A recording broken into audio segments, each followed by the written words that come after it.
Hello, everybody. My name is Gabriel Claassen. I am at African Climate Alliance and Project 90 by 2030. I'll be a bit of a MC slash host for today's media briefing. And I just want to welcome you. Today's media briefing is on the March for System Change, which is happening tomorrow, the 25th of September, on Heritage Day. And so it's going to be quite amazing to engage with a few of the panelists today as we embark on what this is, what it means, and how to go forward. So yeah, as I said, my name is Gabriel. I'll pass to the panelists and we'll just do a round of introductions. Please say who you are, where you're affiliated, and we can begin with the round of questions as soon as we cycle back to me. So maybe because I see you on, Sarah, maybe we can tag you in. Sarah Robin Farrell. I'll pin you or add spotlight and then go from there. Yes, thanks, Gabriel. I'm very excited getting ready for tomorrow. My name's Sarah Robin Farrell, and I hope that the internet is going okay because load shedding has been providing some difficulties around that. But I am with the African Climate Alliance and we'll be marshalling tomorrow. Excellent. And now I'm going to pass to Mtembukazi Bavuma. Mtembukazi, if you'd like, you can start your camera. I do know that load shedding does have us all at the neck, but I'll pin you now and we can go from there.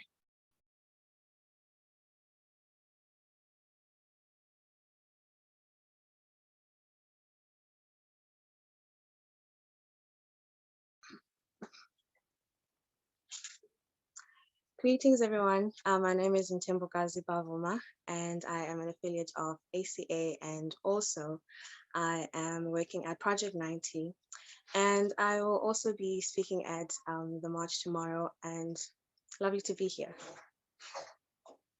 Excellent. Thank you so much, Kazi. It's a pleasure to have you in the space today. And lastly, we'll be touching base with Michelle Maka. Michelle, if you'd like to start your camera and get started with just a quick introduction of who you are and your affiliations, and we can get started.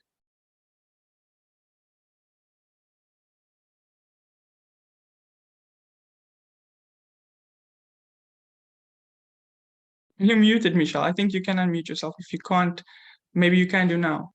I can now. Thank you. Excellent. Hi, everybody. I am Michelle Maka, and I am with the African Climate Alliance, and we'll also be speaking tomorrow at the march. Very excited to be here as well. Excellent. I think what I'll do is I'll pin everybody who's a speaker, and then that way it becomes a lot easier for a bit of a conversation to be had today. And then we can go from there. Kazi, if you could just switch your camera on for 5 seconds more so I can pin you, and then you can turn it off to save some data. No problem.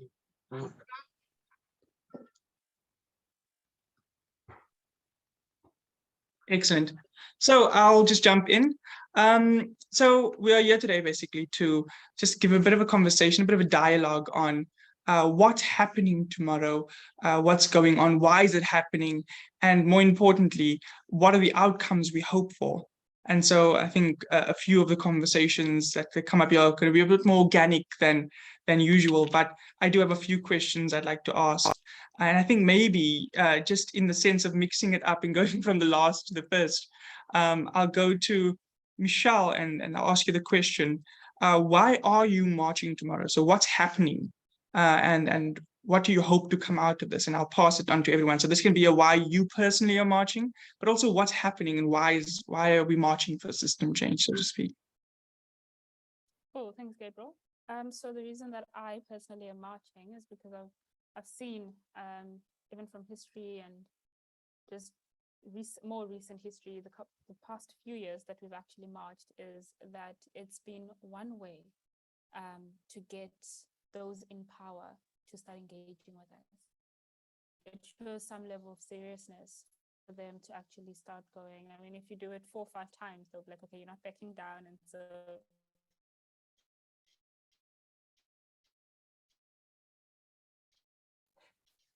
we'll give you some time to speak. But I think everything, the system, right? Because I personally am marching for the system to change, and this is a system that does not allow enough people to have access to resources, to have access to all the things that really make life worthwhile.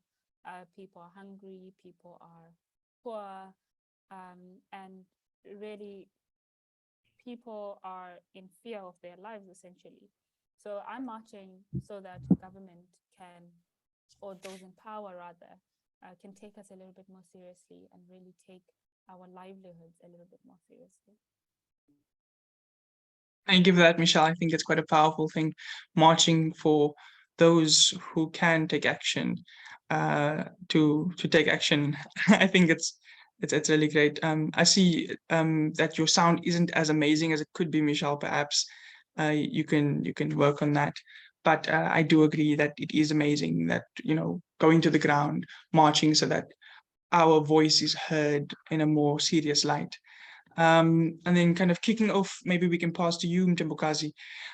Just why are you marching? Why are you marching? What is this about for you? What does it mean to you as someone, as a young person in Cape Town, as a young person in South Africa? Why are you marching?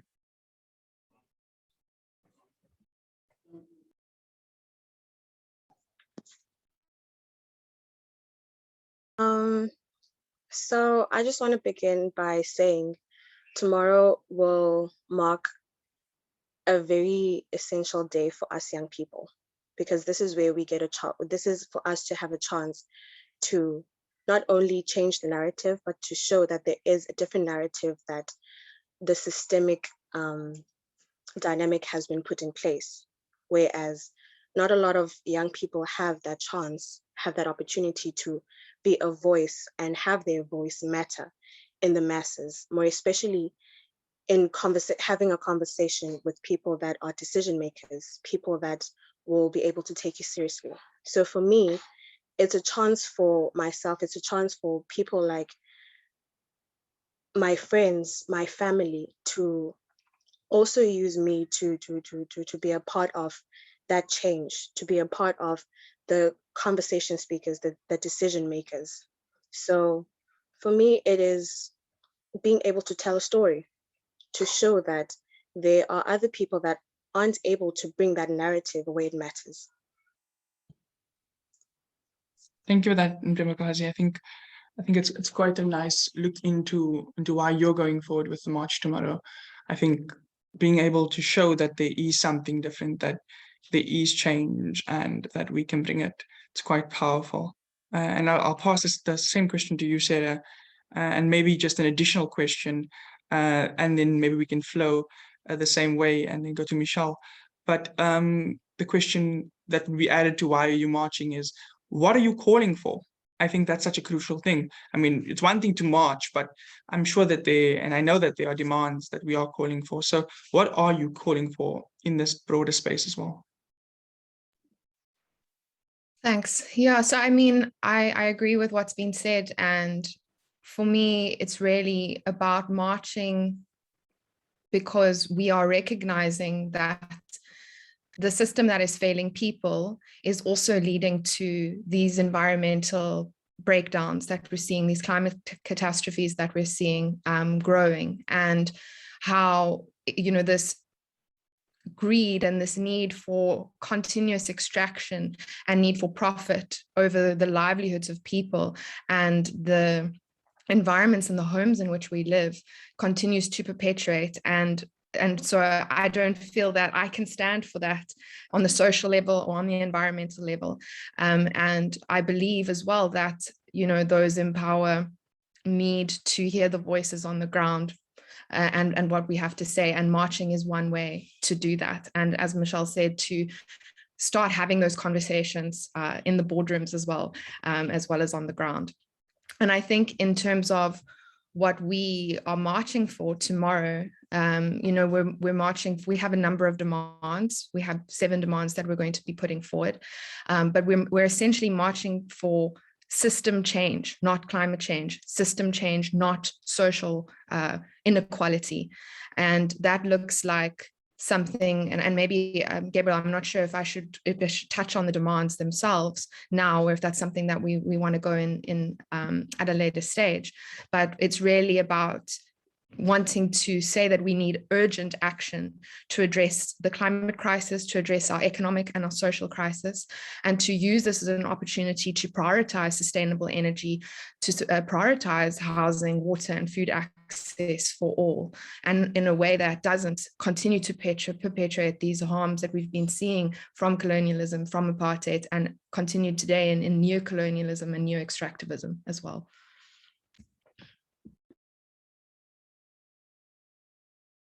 Thank you for that, Sarah. I think it brings it to a nice kind of summary in short of like what the word march for system change means. I think so many people are probably gonna be like, yeah, it's a march. And I know that there's something called system change, but I'm not really sure how it affects me. And so, yeah, I think it's quite a nice way to look at it. Michelle, if you don't mind me tagging you in for maybe just a little bit of a, why, or not rather why, but what are you calling for? And I know Sarah touched base on the broader space of it, but is there any specific things that you like to draw out? And this is where we can begin to start looking at the demands a little bit, maybe. Yeah, thank you. I don't know if my sound is a bit better now, or it's still the same. I think maybe now. That's a lot better. That's a lot better. Yes. Awesome. So for me, I mean, all of the 7 demands obviously really just speak to me on all kinds of levels, but I think the ones that I would like to sort of put in the spotlight is the one calling for the Department of Basic Education to make sure that climate change and its effects are thoroughly covered in the curriculum, which will obviously mean that this will sort of encourage things like adaptation or understanding, mitigation, and exactly what needs to happen. So this being, for me, a beginning that the Department of Basic Education can really sort of put in the country, but also, allow young people and people in school the opportunity to really start engaging with these issues from an informed standpoint. So that's one of the demands that really, really speaks to me, the fact that the Department of Basic Education needs to ensure that climate literacy is a comprehensive part of the curriculum. The second of the demands is to put an end to all fossil fueled electricity. And I mean, this goes without saying, right? We are suffering from load shedding. My network is unstable because of that. And if we can start moving toward what we'll call the just transition, but also this transition into cleaner and safer energy, we would know that things like load shedding could even become a thing of the past. So that's one of the reasons why I'm taking to the streets tomorrow.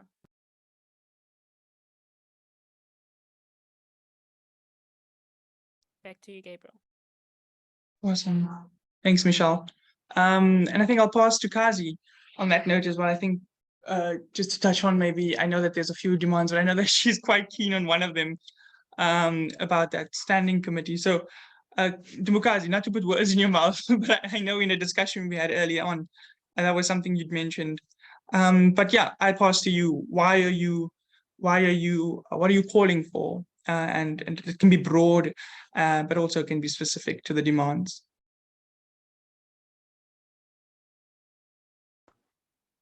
Thank you, Gabriel.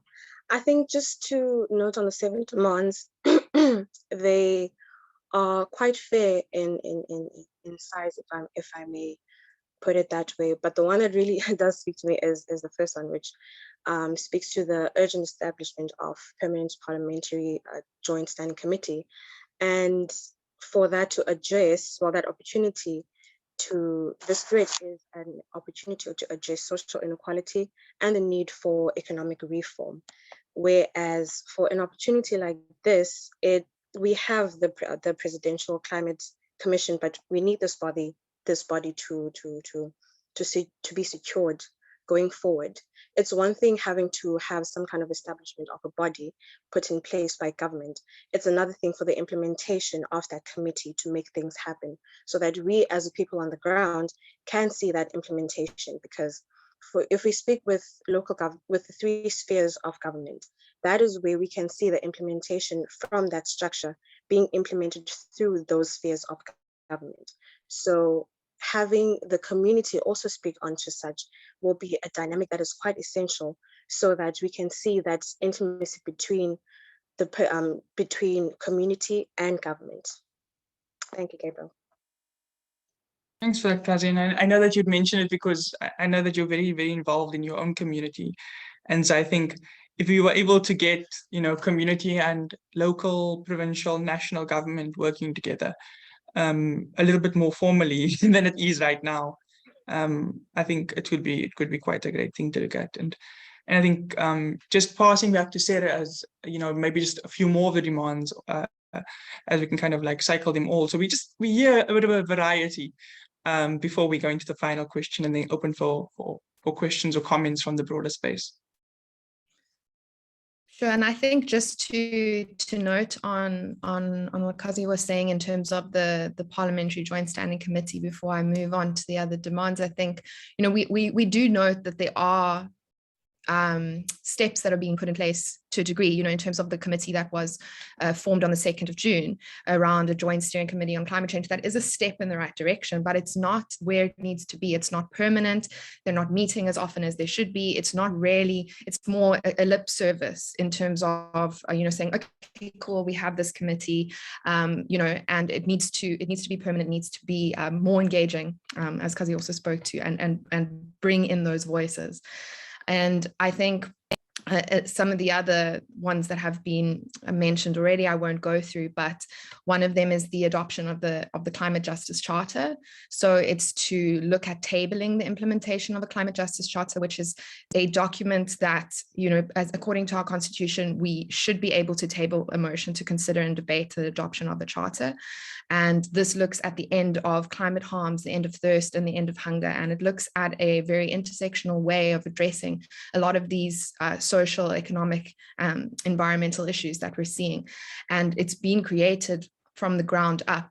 And so it really needs to be considered in terms of how we address and looking for alternatives, and not that we're perpetuating carbon colonialism and capitalism when, in green capitalism, as we're trying to find this just transition, we need to look at what are the alternatives rather than perpetuating these changes as we are, or these mistakes from the past as we are looking at the just transition. And then the commitment to eliminating fossil fuel electricity was mentioned, so I won't go into that. But one demand that we added, which is new this time, so all the other demands that we've brought forward this time are actually follow-ups from demands that we've brought to government previously.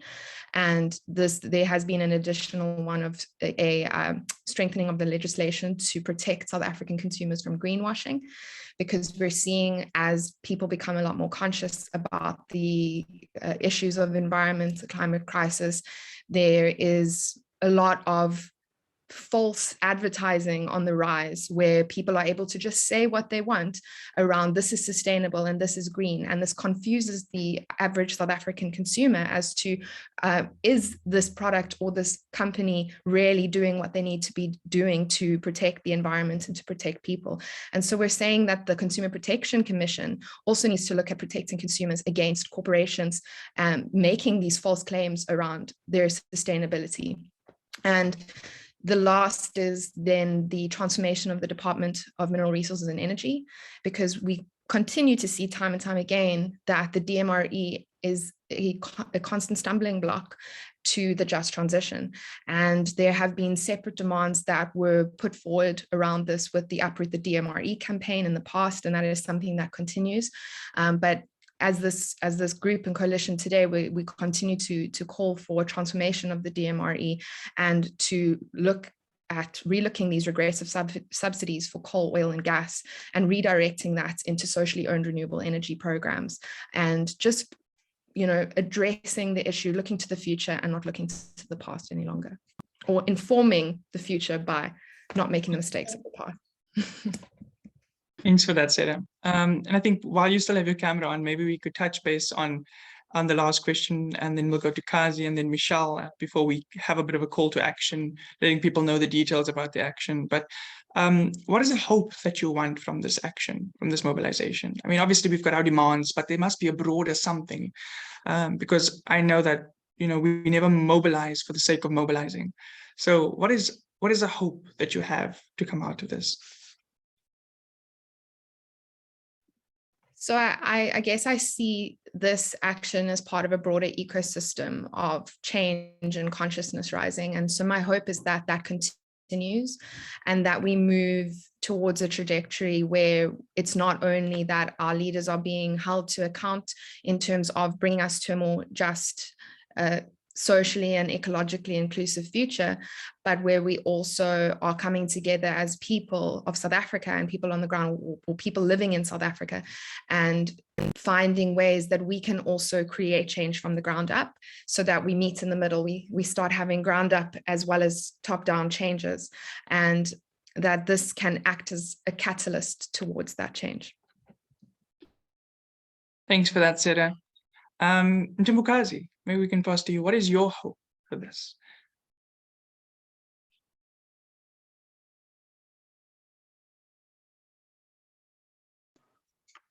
Thank you, Gabriel.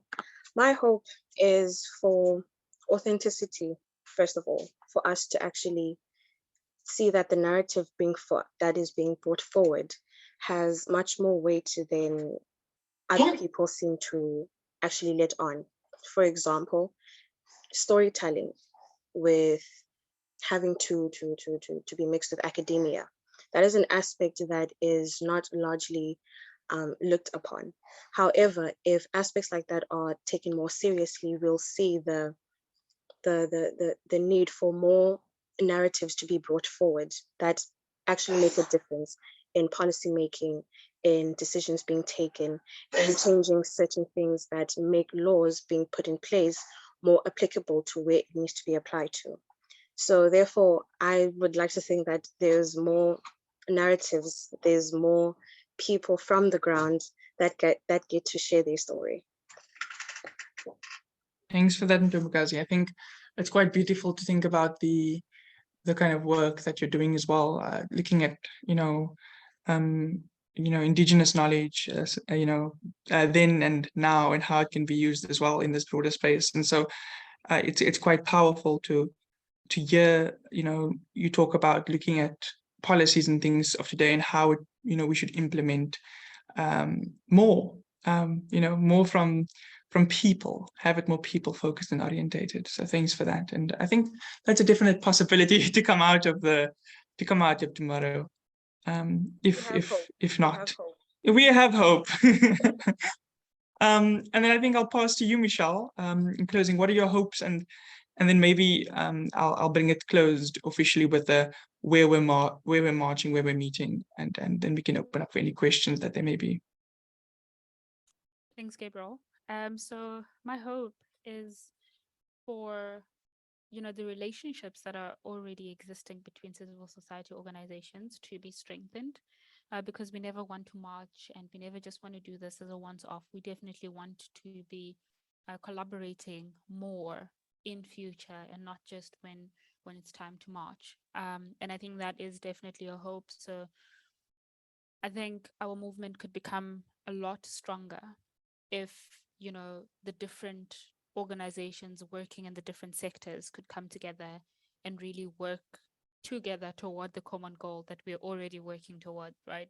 So I think that is my hope, to have those relationships strengthened, so that they can be sustained and last for a really long time.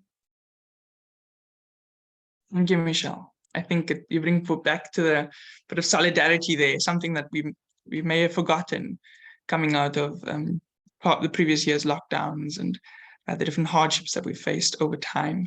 So I think just in closing of my part, before we open for questions and comments, just a reminder that the March for System Change is a youth-led, but it's intergenerational march that's happening tomorrow, the 24th of September 2022, meeting at 10 Darling Street, parking, which is just on Hanover. You can't miss it because there's a massive crowd that will be there. And we'll be marching from Hanover Street to Roeland Street and gathering at Parliament. All are welcome. Everyone is welcome. And this march was put forward in partnership, African Climate Alliance, Project 90 by 2030, Green Connection, Feed the Future, Environmental Monitoring Group, Extinction Rebellion Cape Town, Greenpeace Cape Town Volunteers, 350 Africa, and so many more. You can find all that information at marchforsystemchange.org.za. And so, yeah, I think I'll pause it there and open up for anyone who may have a question. I see Lamise. Let me just ask you to unmute. Go for it. Hi, everyone. Actually, I know Sarah too. Hello, Sarah. Yeah, I just have a question of clarity. On the proposal for the Joint Standing Committee, I'm unaware of this whole thing. Sorry. So, which committees are on the steering committee currently? Just for clarity, and then will they then continue to be on the Envision Standing Committee? And then there was a whole lot of events this week. Sorry, my notifications are going off. There was a whole lot of events this week. What has the feedback been? Do you think it's been effective? You know, do you feel like, are you talking into a void? You know, are people actually listening? Do you anticipate actual change to come from this? And just in terms of the people who will be marching tomorrow, I guess you can't say now, but estimates of how massive it's going to be, that would be great. Thanks so much for that. I think maybe I'll pass between Sarah for the Joint Standing Committee, Michelle for Cape Town Climate Week, and obviously Demokazi, if you'd like to add on to Cape Town Climate Week, that was more than open. But if we don't necessarily have any answers specifically, it's okay. We can get information for you, Lamise, as well. So maybe just seeing if anyone does know anything on that Joint Standing Committee as of right now. Otherwise, we can come back with information. Yeah, I think, Lamise, if okay with you, for us to just check on that information so that we're not giving you anything that's incorrect. We have some idea, but I'm being as factual as possible, if that's okay. Excellent. I see a thumbs up there. And then maybe I'll kick it into to Michelle, and we can kind of have a bit of a group kind of feedback of how hashtag Cape Town Climate Week, the very first Climate Week in Cape Town, has been from civil society, for civil society, and more. Michelle.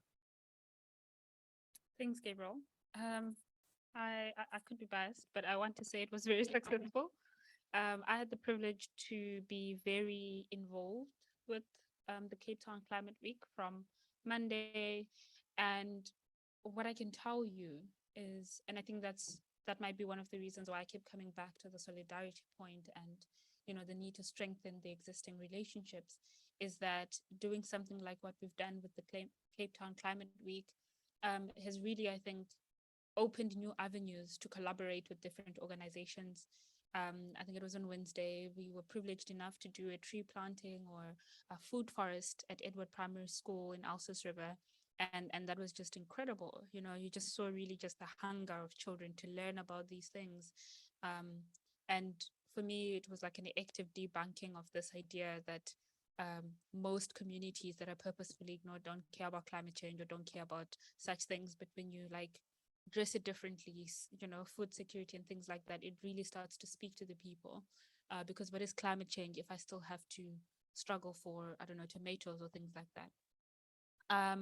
So it was really, really, really sort of exciting, but also just showed us that there are different ways to actually mobilize and send through the message. And this comes specifically because I don't think I'm an artistic person, but on Thursday we had an event, you know, Art for Climate Justice. And it was, again, young people really coming together and creating these messages to those in power.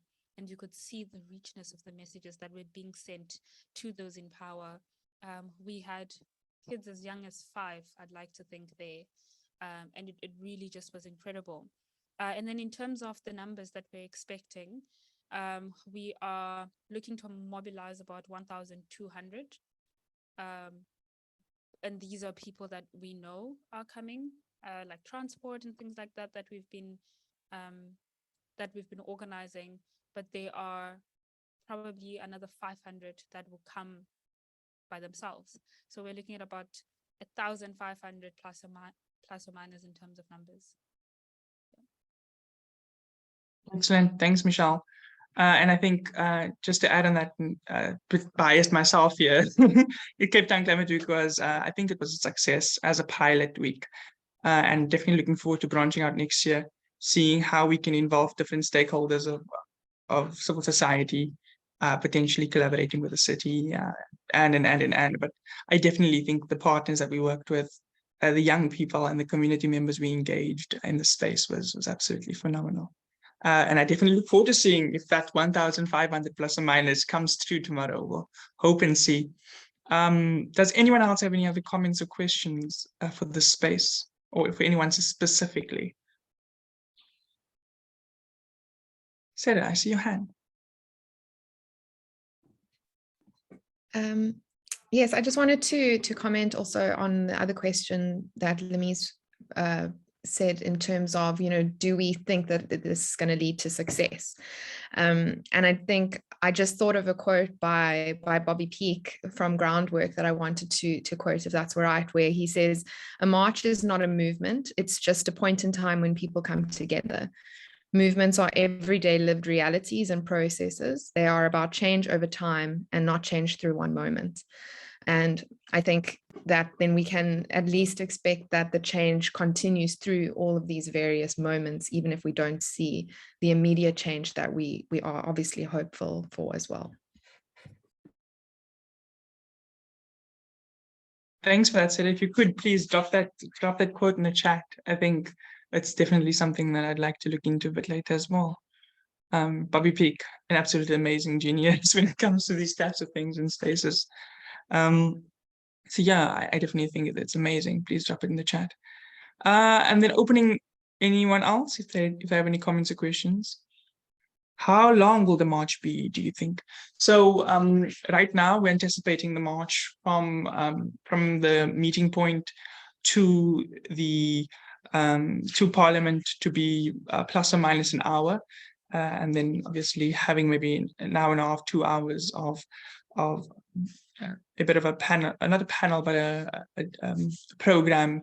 Obviously not that long, don't worry, but there's an element of a program that will be going on, and then obviously the handing over the demands to those in power.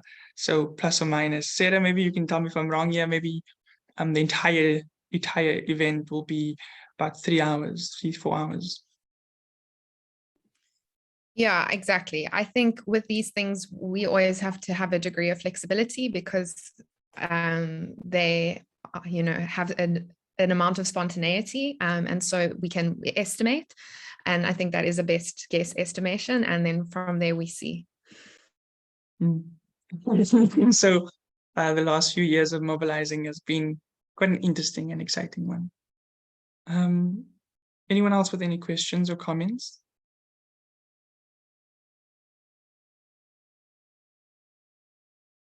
If you do have any other comments or questions, please feel free to reach out to team@africanclimatealliance.org, and we'll be sure to email you a response as soon as possible. Excellent. I think that's where we'll end today then, if that's okay with everybody. My name is Gabriel Claassen. My name is Gabriel Claassen, and it's been an absolute pleasure to have hosted the space today and this discussion. I look forward to tomorrow. Reminder just again for everybody, the 24th of September 2022, Heritage Day, which is a Saturday, which is tomorrow, from Hanover Street to Roeland Street, and gathering at Parliament. We depart between 10:30 and 11 tomorrow. So as early as we can get there, the better, because the march waits for no one. It continues, it pushes forward. And so we look forward to seeing you there, and we can't wait to see what comes out of here further. Thank you all, and enjoy the rest of your day.